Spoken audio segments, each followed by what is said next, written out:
भाजपा सांसद वरुण गांधी गाहे बगाहे अपनी ही पार्टी के खिलाफ बोलते दिख जाते हैं। अपने संसदीय क्षेत्र पीलीभीत में उन्होंने अपनी ही सरकार पर जमकर निशाना साधा और सरकार की योजनाओं की आलोचना की है। वरुण गांधी ने मुफ्त राशन, अग्निवीर योजना और महंगाई को लेकर अपनी ही सरकार पर सवाल उठाए और कहा कि नारों से समस्याओं का समाधान नहीं निकलेगा। सवाल यह है कि वरुण गांधी क्यों बार बार अपनी ही सरकार को कटघरे में खड़ा करते हैं। उनकी क्या मंशा है, क्या राजनीति है, वे क्या करना चाहते हैं, ये अभी उन्होंने साफ नहीं किया है। फिलहाल तो वो अपनी सरकार को निशाने पर ले रहे हैं। वरुण गांधी के तेवर तल्ख हैं, बल्कि काफी हद तक बगावती भी हैं। उन्होंने यहाँ तक कह दिया कि क्या जय श्री राम और भारत माता की जय के नारे से समस्याएं हल हो जाएंगी। वरुण गांधी के सवाल वही हैं जो विपक्ष के हैं। वे मजदूरों की बात कर रहे हैं, किसानों की बात कर रहे हैं, बेरोजगार की बात कर रहे हैं, नौकरियों की बात कर रहे हैं। भाजपा में सरकार की नीति के खिलाफ इतना मुखर होकर शायद ही कोई भाजपा सांसद आज तक बोला है जितना मुखर होकर वरुण गांधी आजकल बोल रहे हैं और बोल चुके हैं। वरुण गांधी सिर्फ मुफ्त राशन, अग्निवीर योजना और भाजपा की प्रिय नारों जय श्री राम और भारत माता की जय की ही आलोचना नहीं कर रहे। वे संविदा पर दी जा रही नौकरियों पर भी सवाल उठा रहे हैं और अन्य मुद्दों पर भी बात कर रहे हैं, गरीबी की बात कर रहे हैं। वरुण मुफ्त राशन पर तंज करते हुए सवाल करते हैं कि क्या ये कोई स्थायी समाधान है। ये वाकई क्या कोई सब स्थायी समाधान है? 80 करोड़ लोगों को 5 किलो मुफ्त अनाज देना समस्या का समाधान तो नहीं हो सकता। इसमें वरुण गांधी कहीं गलत भी नहीं लगते। पिछले दिनों द हिंदू अखबार के लिए लिखे लेख में उन्होंने देश की 5 ट्रिलियन की अर्थव्यवस्था बनाने के मिशन पर कहा था कि देश को इससे पहले एक बेहतर लोक हितकारी व्यवस्था बनाने की जरूरत है। वरुण गांधी का यह लेख प्रधानमंत्री नरेंद्र मोदी के उस दावे पर निशाना था जिसमें वो देश को 2025 तक 5 ट्रिलियन की अर्थव्यवस्था बनाने की बात करते रहे हैं।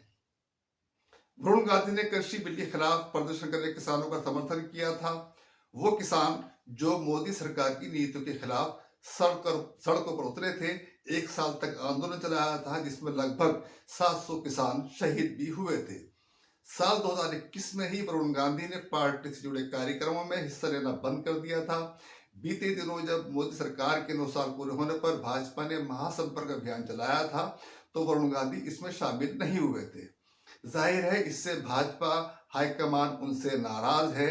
माना जाता है कि वरुण गांधी साल 2017 के विधान चुनाव से पहले खुद को उत्तर प्रदेश के मुख्यमंत्री पद का प्रबल दावेदार मानते थे, लेकिन भाजपा को बहुमत मिलने पर 2 नए नाम सामने आए थे, एक मनोज सिन्हा और दूसरे योगी आदित्यनाथ। वरुण गांधी का नाम दावेदारी की लिस्ट में शामिल ही नहीं था।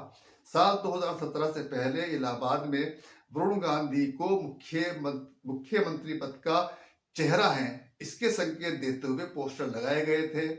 ये बात बीजेपी के केंद्रीय नेतृत्व को पसंद नहीं आई। इसके बाद वरुण गांधी को जनरल सेक्रेटरी पद से हटाया गया, राष्ट्रीय कार्यकारिणी से हटाया गया।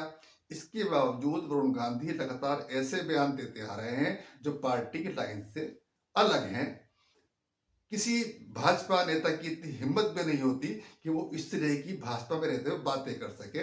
ये बड़ा सवाल है कि आखिर वरुण गांधी अब तक भाजपा में बने कैसे हुए हैं। सवाल है कि भाजपा हाईकमान कब तक वरुण गांधी के बगावती तेवर को झेलेगा, ये देखने वाली बात होगी। पत्रकार शरद प्रधान ने बीबीसी को बताया था कि एक बार मैंने वरुण गांधी से पूछा था कि आपको भाजपा जगह क्यों नहीं देती। इस सवाल पर उन्होंने शरद प्रधान से कहा था कि वो नहीं चाहते कि उन्हें ये सुनना पड़े कि बीजेपी को गांधी का सहारा लेना पड़ा। क्या वरुण गांधी ने विपक्ष की राजनीति करने का बन बना लिया है? क्या उनका भाजपा से मोह भंग हो चुका है? ये ऐसे सवाल हैं जिनका जवाब लोकसभा चुनाव से ठीक पहले मिल सकता है। पिछले दिनों केदारनाथ में राहुल गांधी और वरुण गांधी की मुलाकात और बातचीत की खबरें आई थी।